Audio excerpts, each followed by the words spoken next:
Hello Thrive Nation. This is the most jam-packed health and performance episode to date. It's the highlights package of all my previous guests. What a podcast and YouTube journey I've had over the last 6 months. I've interviewed and engaged with the most incredible mind, body, soul and spirit human heroes. Seen such growth in my own life in so many ways while filled with the utmost gratitude that I get to serve all of you while living out my purpose and calling. Head off to my website madetothrive.co.za and sign up for the most cutting-edge newsletter. Engage with us on social media, on Facebook at SteveStavs and Made to Thrive ZA, as well as on Instagram at SteveStavs. Rate, review, and share with your friends as your vote helps us grow and improve the show. Enjoy these health and performance nuggets, and may they lead you to a more fulfilled and thriving life. Take care and be and stay surrounded. But I got the flurry of questions. Should we all become vegans and should we all become vegetarians? And, 100 scientists that are supporting James Cameron's views on game changers and, meat's bad and meat causes cancer and meat causes heart disease. Tell us about that and the game changers and what's happened there. Okay, well, there were 6 papers in the Annals of Internal Medicine in the middle of last year. Last year, showing that there is no evidence whatsoever that red meat is linked to any form of disease, and certainly not cancer. And they completely debunked everything that has been said. And the argument against meat comes from associational studies from Walter Willett, who is himself a vegetarian and very strongly anti-meat because he's from Harvard, and Harvard has for the last 40 years had an anti-meat stance. So he has got, in my view, he's got no credibility to tell us that we shouldn't be eating meat. So there literally is no evidence that meat is dangerous. Is there evidence that meat is good? Well, the answer is yes. If you look at if you're raising children, the clear evidence, if you raise them on carbohydrates, they will not be as healthy as if you raise them with meat-based produce. The malnutrition is caused by raising children on high carbohydrate diets, which are deficient in fats and protein. It's absolutely clear, and I think that the older people as well, if you raise older people on carbs, and that's what happens as you get older, you get put away in an old age home and you just fed carbs, and you deteriorate very, very quickly as a consequence. We eat so many chemicals, and the food is injected with chemicals, food is sprayed with chemicals, the water is full of chemicals, the air is polluted. And then the electromagnetic radiation, as you talk about. So we're exposed to all these toxins, and we need to develop ways of protecting ourselves from them because they are the reality of life. And so, what we call organic food now should just be normal food. But because we put all chemicals on, when we don't put chemicals on, it's called organic. So it's a bit of a crazy system. And you mentioned glyphosate. In America in particular, I don't think it's an issue in South Africa, but I don't know. Glyphosate, which is the active ingredient in Roundup, which is used for genetically modified organisms, and which Bayer just bought Monsanto, which makes Roundup, and has just spent a couple of $2 billion trying to settle lawsuits because one of the things it causes is cancer.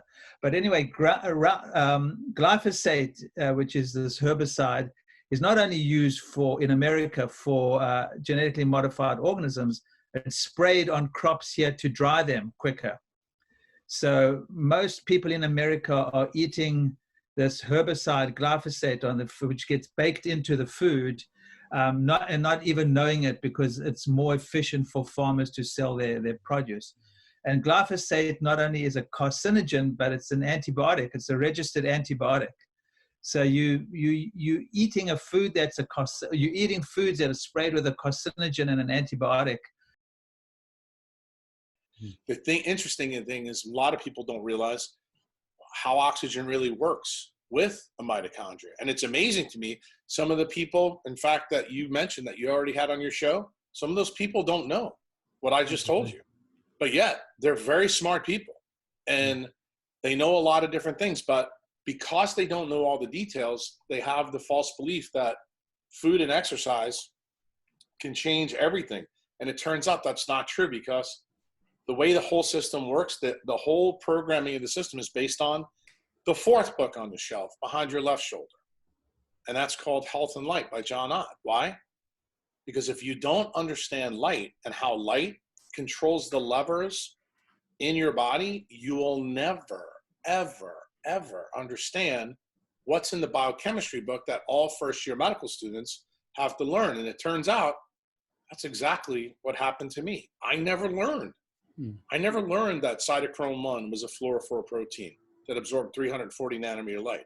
I never learned that cytochrome 2 absorbed more blue light because of the type of chromophore that was present there. It's a flavin nucleotide. So that was there. Then I had no idea that cytochrome 3 and cytochrome 4 had red light chromophores in it. Couldn't figure out why the hell that was the case. And then after going down this rabbit hole with Sharma and the papers, I saw the Pink Floyd album cover and I saw the 7 colors of the spectrum. And I was like, son of a bitch. The answer is actually right in front of my face. I started to realize there is color coding inside the mitochondrial membrane, and it's staring us right in the face. And then when you go further down the rabbit hole, and this book you don't have behind you, at least I can't see it, Roland Van Wyck from Europe wrote a book about light sculpting life, about biophotons. And then I found out that every single cell on this planet releases extreme low frequency or ultra weak biophoton release. And I was like stunned. I'm like, wait, you got to be kidding me. Every single cell releases this. How did I not learn this ever in medical school? And when I read the book, I realized that this story went back almost 120 years. So this isn't like new science. This is science that we were never taught. Yeah. And there had to be a reason behind it. And that reason actually goes back to Big Pharma. In other words, we just want doctors to know how to help heal people through a prescription pad. And it turns out that the prescription pad is really good for a lot of things, but it's really good for Big Pharma. And it's really good for people to keep you in a paradigm, to enslave you. It's not good for you to realize that you may need to not do that. Learn a little bit of what we're talking about today so that you can see for yourself that maybe there's a different way to go about this, so that you can rely on yourself, your ability to think, and do some of these things and see if you can reverse one or some of the diseases that you have. And to me, that was wildly and powerful, because when I was sick as a physician, I went to my profession to try to help me lose weight. And I got told what every other patient gets told: stop eating so much, exercise more. I did what the doctors told me, and I gained 30 more pounds. The microbiome is this collection of microbes, whether it's bacteria, yeast, fungi, parasites, archaea, viruses.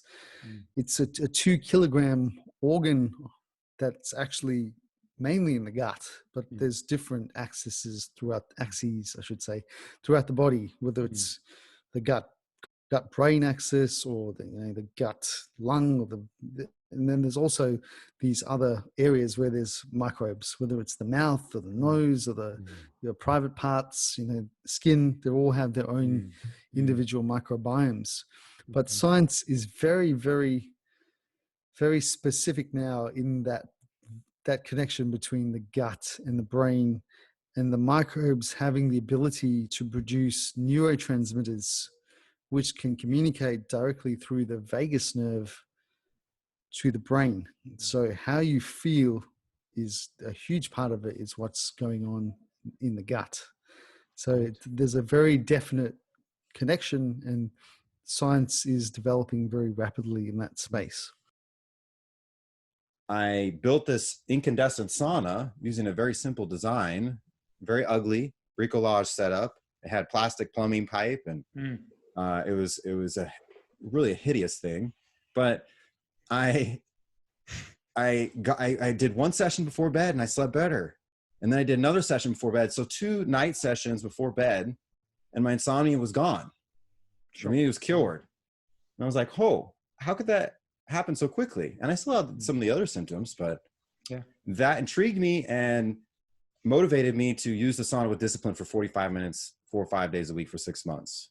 Wow. At the end of that, I realized only then that I did have adrenal fatigue, because I realized not just only my acne went away and my skin cleared up, these qualitative aspects of having brain fog, having less energy, you know, being less motivated. I didn't even know that was a problem with me. And then once I cleaned myself out, I realized, wow, I'm more positive and less irascible. I'm more patient. I have more energy and more decisive too.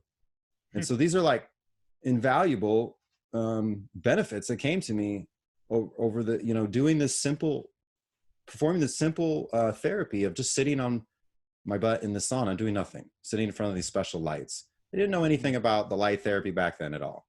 But I had this wonderful recovery, and that inspired the formation of Sauna Space. So it's because there was really a gap in the market. There was no incandescent sauna. There were these other sauna technologies, but not this. So that was 7 years ago. And now, you know, I've got 20, you know, almost 30 employees. Wow. And I've iterated obsessively on the product for 7 years. So you see that in a lot of the fine details of the product and the quality. And all I've done is try to do one thing right. And that's make this perfect healing space where you get as much benefit as possible.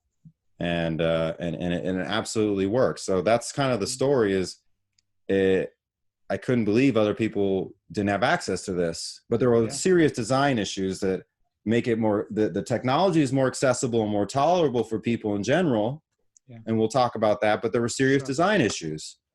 And we've just kind of been balancing that for a long time. And I think we've hit a point at which the totality of the value we offer in our product is more than any other sauna, more than any other light therapy. And it has these other things too, particularly our Faraday sauna, deprivation, you know, sensory deprivation therapy aspects and escape aspects that are essential.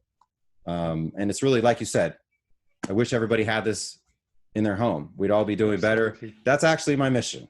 That's actually, brilliant. And it sounds cheesy, but, you know, if we could just get these into the hands of people, it's so relevant. And now with the coronavirus stuff that's going on right now, it's even more relevant. There is the number one most powerful way to activate your immune system in the world. If I continue on this path, what is the consequence? If I don't sort out this debt issue that I'm in, or how the spending is going, if I'm constantly being reactive, I don't want to see what's going on with where my money is going, if I'm not investing, what's the consequence in a year? What's the consequence in 5 years? What's the consequence in 10 years? Let's get really serious and know that, again, for men and women, 2 out of 3 South Africans will, at some point in their life, have to rely on either their kids, their siblings, or the charity of strangers just to survive, let alone thrive. Why is sunlight so important for our health? So I really usually break this down into really 2 major benefits that people get. So number 1, we need the sunlight to set our circadian rhythms. Otherwise, we do not have the melatonin that we need at night to really regenerate and rejuvenate our bodies. So one of the most consistent things I see is people coming in, they say, I'm tired, I don't get restful sleep, I can't recover from my workouts. And I talk to them, and a lot of what they're doing late at night is they're around very bright objects that are, you know, disrupting their circadian rhythms, disrupting their melatonin release at night. And so this is one of the first things that I work on with them, and they get better sleep, more restful sleep, they feel better. Part of this is that the red and infrared light from the sun fuels melatonin production within the skin and the eye. And so if you're not getting that light during the day, and if you're under harsh fluorescent, very bright LED fluorescent lights, if you're not getting that light, you're not going to have the melatonin that you need. And so the intensity of the light matters as well for the production of other hormones and neurotransmitters. So people who have seasonal affective disorder and are using, you know, these day lamps that are very bright, what they're really doing is they're using light to augment the production of the hormones and neurotransmitters that help us to feel happy and normal. And the reason that those wane in the winter is that the light from the sun is less intense. So a lot of people are treating these disorders with day lamps. What they really need to do is get outside into the sun. And then there's, obviously, as we talked about, lots of different ways to supplement that with therapeutic lights. Okay. So melatonin is crucial for just well-being, for sleep, even for maintaining a healthy weight. As an antioxidant, are you saying that melatonin should be prized as one of the most important endogenous hormones that we've got? So it is, I think, the most potent antioxidant in nature, unless what I've read is now out of date. It's several times more potent than vitamin E and vitamin C that people are taking, left and right for everything. And what people really need to understand about melatonin is that it's produced in different parts of the cell in response to different stimuli at different times of day. And so a lot of people tell me, well, can I just take a melatonin supplement? And I say, well, your body's designed to make it in response to light and to release it in response to light. And so taking a supplement is a little bit like, turning on the fire hose at the curbside of your street and expecting it to do the dishes in your sink or, wash your hands in your bathroom sink.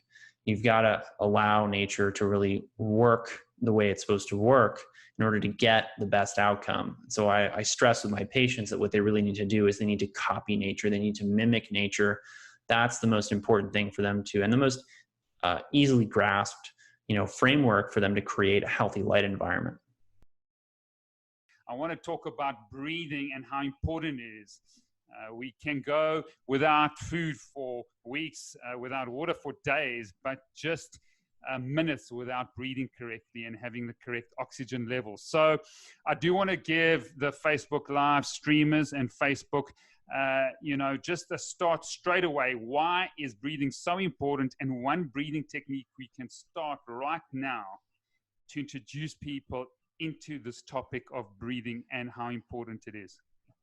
Well, quite simply, you change your breathing patterns, you can improve blood flow and you're going to increase oxygen delivery to the tissues. And you're going to start practicing this, focusing on the air flowing into the nose and the air as it leaves your nose, and gently slow down the speed of your breathing. So as you feel the airflow coming into your nose, and as you feel the airflow leaving your nose, gently slow down the speed of the breath and breathe almost that you're feeling hardly any air coming into your nose. So as you breathe in, slow down the speed of your breath so much by focusing on the airflow coming into the nose and slowing it down almost that you feel hardly any air coming into your nose. And at the top of the breath, bring a total feeling of relaxation to the body and allow the air to leave the body effortlessly and naturally. Allow your breathing to soften to the point that you are breathing less air than what you were breathing before you started. You are doing it correctly when you feel air hunger, and the feeling of air hunger should be tolerable. And if you do it for about 3 to 4 minutes, start paying attention to the temperature, the internal temperature of your fingers, maybe your feet, your body. Pay attention to the saliva in your mouth and pay attention to your state of mental alertness. When you reduce breathing volume by slowing down the breath to take less air into the lungs, carbon dioxide will gently accumulate in the blood. And carbon dioxide is not just that waste gas. One of the functions of carbon dioxide is it's a vasodilator. So by breathing less air, your blood vessels open up. And conversely, people who breathe poorly, they often experience cold hands, cold feet, and brain fog. Cold hands because of impaired circulation. However, breathing with poor breathing patterns and breathing in excess of what we should be, it's not just reducing blood flow to the hands and feet, it's also reducing blood flow throughout the body. So that's just looking at breathing from one perspective, the biochemistry of breathing. Breathe less air and see, does it change your body temperature? So our bodies, our circadian rhythm, our chronotype, is that clock that runs every mechanism in our body, sleep especially, is driven by these cues in our environment, both light and temperature. Some people being more sensitive to temperature, some people being more sensitive to light. All of us generally some sensitivity, but it is those cues. And if you think about the planet cooling down every night, when you're outside and trained to the outside temperature, it cools off even a little. Even on those hottest days, it's a little bit cooler when the sun goes down, and it warms up in the morning. And our body, the hormonal releases actually mimic that. So when it starts to cool off, that's when you get the release of melatonin. And when it starts to warm up, you actually get a cortisol, that first morning burst that you should get if you've slept well when it starts to warm up. So there is definitely a temperature element to that ancestral part that we're hacking into by using the chili pad or Uller. It just seems everybody's becoming an island to themselves. They're not sharing their hearts. People are putting masks on. They're not really sharing themselves, and there's not really much safety at work. It seems like people have become more islands. Is there a breakthrough that we're sort of less aware of, that people are going to gather together again and help each other, truly support one another and surround one another in these times? Because it seems like it's going the opposite way with technology and life and just not sharing who you really are. Well, look, I mean, honestly, that's why I'm in medicine and in healthcare, because I feel like that's actually the opening, because we're not going to be able to do things the way we've been doing them in healthcare. Like, you can avoid, in almost every area of your life, you can avoid vulnerability with other people. But ultimately, I feel like there's a moment that happens when you get diagnosed with a chronic illness, and everyone sort of comes across this at one point in their life, unless they're doing things very healthy, where they're faced with a choice. Do you want to keep doing things the way that you have, and this is going to get progressively worse, and you're going to die with it? Or do you want to take action from a new story about yourself, a new story about what's possible, a new story about how you interact with the earth and the people around you?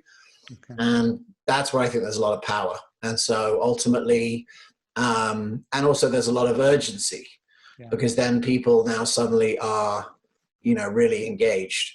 So for me, I think that why I've chosen to bring this message in healthcare is because eventually everyone's going to have to listen. What advice can you give, my audience to help them sustain that transformation? Yeah, I think more than anything else, you have to have a reason. You have to have a why. Like, what is 10 less pounds on your body going to do? Like, really think about that. Why does that matter to you? Is it so you can be able to pick up your kids? Is it because you're more likely to get laid?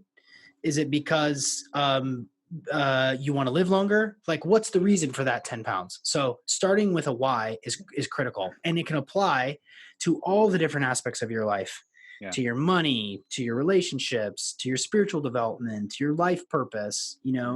If you don't have a justification for why you would stick through it, then you're gonna find all sorts of reasons why not to. Okay. Another thing is you have to be okay not being average. That's a weird way to say that. You don't want to be average. Yeah. We especially in the West, especially with millennials, there is this like movement toward you're okay the way you are. And that's true. And I've told my kids that you're okay just the way you are. But that doesn't mean that you can't give your best, that you can't be exceptional, because you are exceptional. So go be exceptional. Yeah. Don't be average, because if you're okay with being middle of the road average, you can slip really quickly into being like very bottom. The third thing is you have to be willing to step away from people in your life that want to see you stay where you're at. I did a podcast specifically on this with Siim Land from Estonia, metabolic autophagy. We just talked for an hour around the social pressures, the media, people in your friend group that don't actually want to see you succeed. They don't actually want to see you fit and strong and happy and youthful. They like you just the way you are. They want to keep you in this box. They want to see Sean still doing sales. They don't really celebrate your wins. And this is a really hard concept for a lot of people to understand. But some of the people that are the very closest to you, maybe your spouse, maybe your brother or your sister or your parents, they're not comfortable with you being great. they just don't, it's not part of them. They don't know how to do it. They like to see you just the way that they see you. You're like this and you're like this. How dare you, get super fit and go run a 5K? Because then it makes them feel bad. It makes them question how they're doing in their life. So I think those three things, if you kept those in mind, if you applied those things right away, your life would shift and your perspective would shift.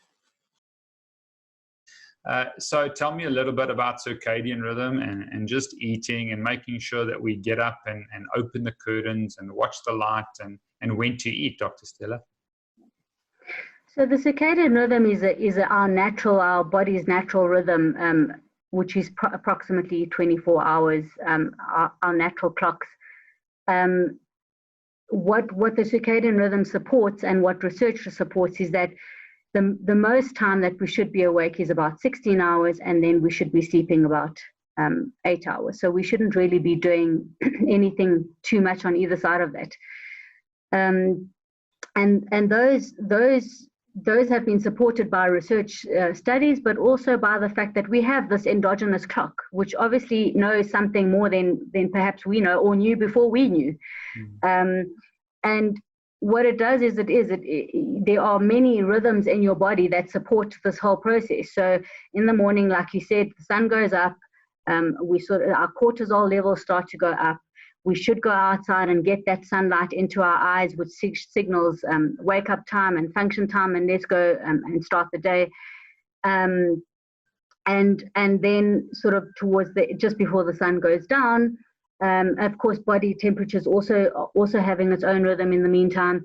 And as the sun goes down, our melatonin starts to go up again to signal that, okay, it's time to start to go to bed. And we go back to bed, and that's what should happen. And our body temperature drops just before we go to bed, and drops even further, supposedly about 2 hours into our sleep. And these are natural rhythms that should support good sleep. So one thing about good sleep hygiene is to make sure your room is not very hot, because dropping our body temperature is important for better sleep. So you can see that all these processes that evolved over time and that are innately in us do support this sort of 16-hour wake, 12 to 16-hour wake, and then 8 hours or so sleep. And then together with the circadian rhythm and your body temperature and your cortisols going up and down, and insulin also going according to what we eat, you've got then the sleep pressures from adenosine, which is the other thing that drives the sleep. So adenosine builds up as time elapses from being awake, which also then builds up too much, and as it acts on our receptors, we get sleepy. So there are systems in place that support us needing to sleep at night shortly after the sun goes down. We were basically measuring the oxidative stress levels with people that are living near the 5G towers, and all of them showed basically normal or neutral oxidative stress levels. So they were not experiencing any external stress markers. So were extra precious stones put in, or extra precious metals, or what type of frequency was it looked at to actually ensure that 5G doesn't have the effect on the bodies? Yes, so Somavedic does not have a preloaded frequency. It's not that you would have there a solfeggy frequencies, the harmonious frequencies amplified. What we are doing, we are really amplifying the properties of frequencies of the stones, which can't be measured digitally. You can't measure that, but we can measure the effects of what the Somavedic is doing on our bodies. And in Europe, there are bioresonance devices, which in some countries are classified as a medical device for diagnostic and healing. And so these bioresonance devices were able to measure and confirm that like you have basically like zero radiation levels in the cells? Our focus is on things that people can make changes to. So we don't, go into office environments for homes and say, your house is facing the wrong direction, unfortunately, and you're getting a lot of, it's about what can I manipulate positively, and that comes down to, my chair, my monitor, my mouse, my keyboard, the angles at which I'm working. One can avoid glare by using, certain tricks. But, and the position in which I'm working, the posture that I'm assuming while working, footrests, those kind of things, which are things that are, I think they're common. A lot of it is common sense, but not common practice. That's key, a lot of it.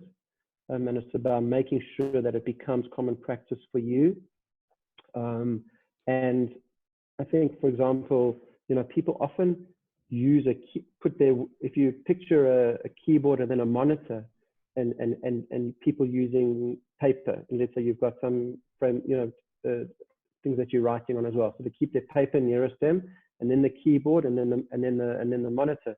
So what that means is that your shoulders are always elevated because you're always reaching for the keyboard, as an example. And there's also, the creeping mouse, where it starts close to you, and then by the end of the day, you're stretching across as you click. So for a lot of people, it's just about changing that around, keeping your keyboard and mouse close to you, so that your elbows are always close to your body, so that your muscles are relaxed in that way. So because as soon as your shoulders are elevated, as soon as your elbows are away from your body, there's contraction of muscles that are allowing that movement. So it's those kind of changes. It's trying to help people to understand the position of the monitor. So ideally the topmost line of your display is about at eye level, so that you're avoiding excessive flexion or extension. With laptops are trickier because they're cool, but they're ergonomically challenged little creatures. So it's about at least tilting the keyboard and screen so that you effectively have the keyboard at a more comfortable angle, and that you're at least elevating the monitor components of it slightly higher. It'll still be lower than the optimal, but it's a lot more comfortable than if it's absolutely flat. So these are the kind of things that we look at with people, and looking at their workstation. It's a puzzle, and we look at all the pieces of the puzzle and how you like to work as well, so that it fits. Magnetic fields typically come from the street, but it's also possible that if in the house there's something wrong with the wiring, as in it was incorrectly wired by the electrician, that often happens by mistake, then we have a flow of current in the house which follows an unintended path, and then you get very strong magnetic fields. And when you have two paths of current and magnetic fields associated to that, ironically, the space between the wires is far more intense in terms of magnetic fields than the area outside the wires. And so our patients, our health clients, are typically exactly between those wires.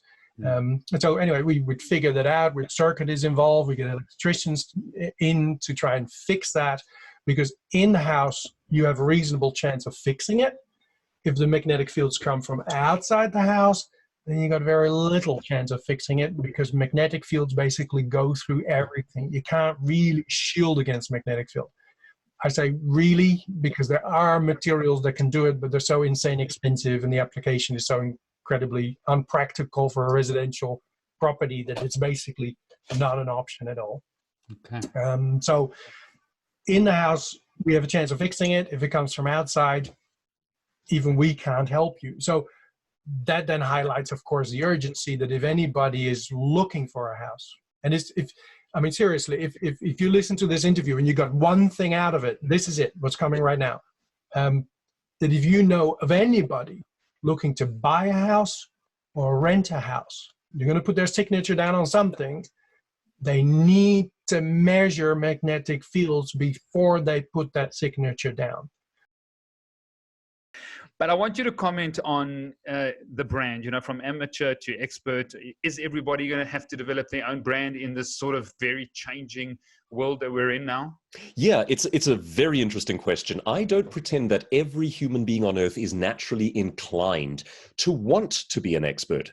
For a great many people, it's good enough to do your work function. They see that as almost a separate idea to their own personal identity, to their own family life, and so forth, and that's absolutely fine.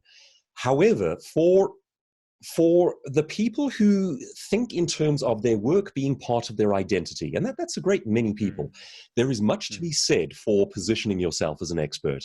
And what I try to do in the books and in interviews like this one is to unpack how, the practical mechanics of actually doing that.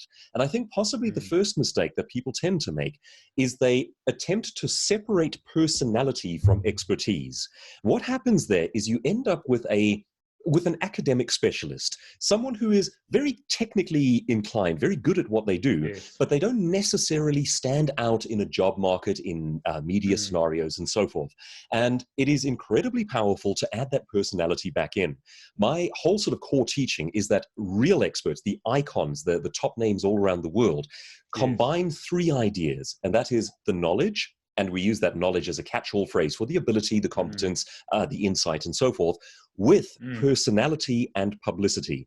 And if you take those latter two out of the equation, you are not an icon, you are not an expert, you are, in inverted commas, merely a specialist. And that can have a radical effect on your income potential. Fascinating. So do you think they're going to be more experts in this crazy corona world and how things have changed? That are We're already seeing it, yes. And the difficulty, of course, is that if everyone's doing it, how do you stand out and how do you become valuable? And I think there are some very simple things that people can do. Start by avoiding the basic traps. The basic traps at the moment are sending out emails that sound like everyone else's email. I mean, how many emails have you received just today saying, COVID-19 update? I've received 20 like this morning. I'm not reading them anymore. Nobody's reading them any longer. What you need to do is really get to the value very quickly. And the value might not only be educational, it could be entertainment.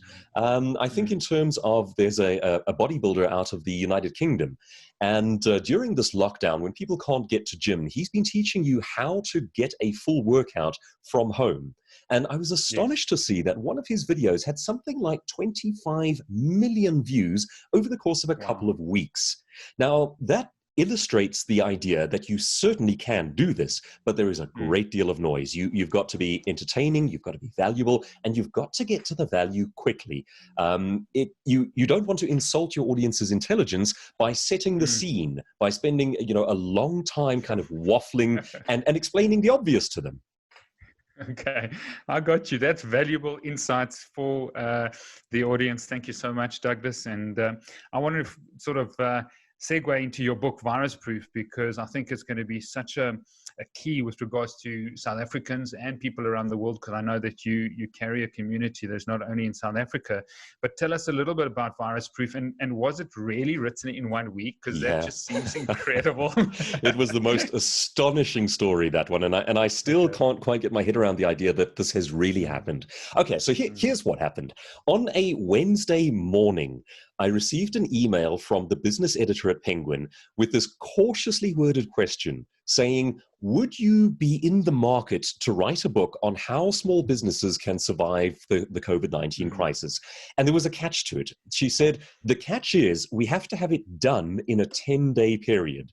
And before I had enough time to really process that, to think about it, or to sort of realize how big the mountain would be, I simply took a deep breath, said a prayer, responded with yes, and got started. And yes, the book was written in 1 week flat, between 2 Wednesdays. And Penguin then edited the entire thing in 1 more week. And I had another week after that to do the audio book. So three little mountains in a row there. But a few things that made that easier. I mean, I was joking earlier about the ability to touch type. But if I had not had that ability in place, I would not have been able to do it. The simple mechanics of being able to physically write that fast contributed massively. Now, the next thing that made a major difference there is, having written 8 business books before, your brain kind of knows the patterns to follow. So it's essentially this. You take a principle, you find an accompanying story, you teach the audience how to do it. Repeat, repeat, repeat times 50. And I had done that for 8 previous books. So there was a sort of rhythm, a flow to it with which I was very familiar.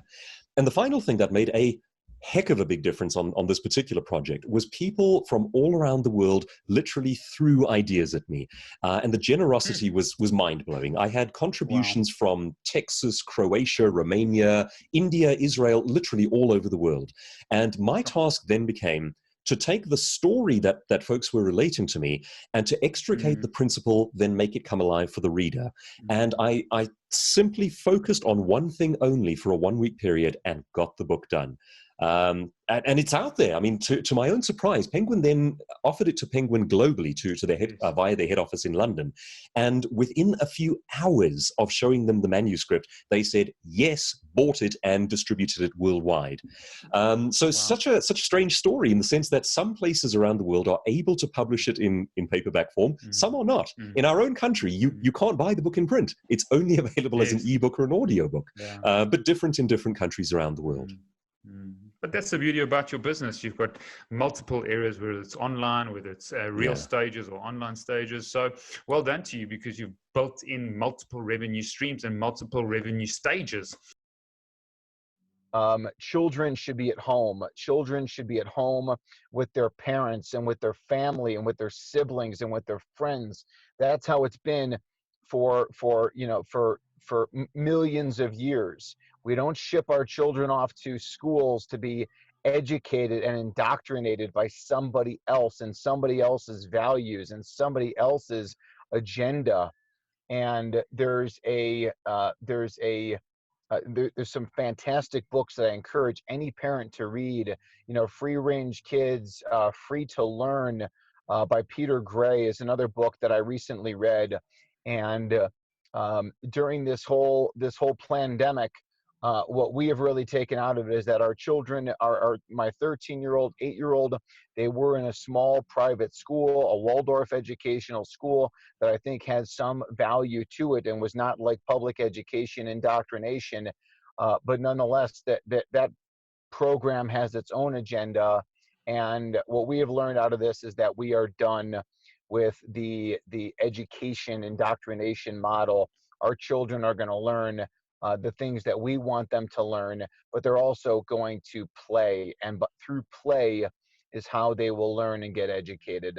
So I don't know if that was more than you bargained for in that commentary. And again, it goes into, well, what do I do? I work, my spouse works, we all have to work. I don't know anything about teaching.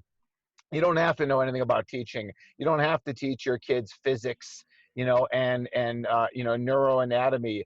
Kids, children should be children, and they learn from other children.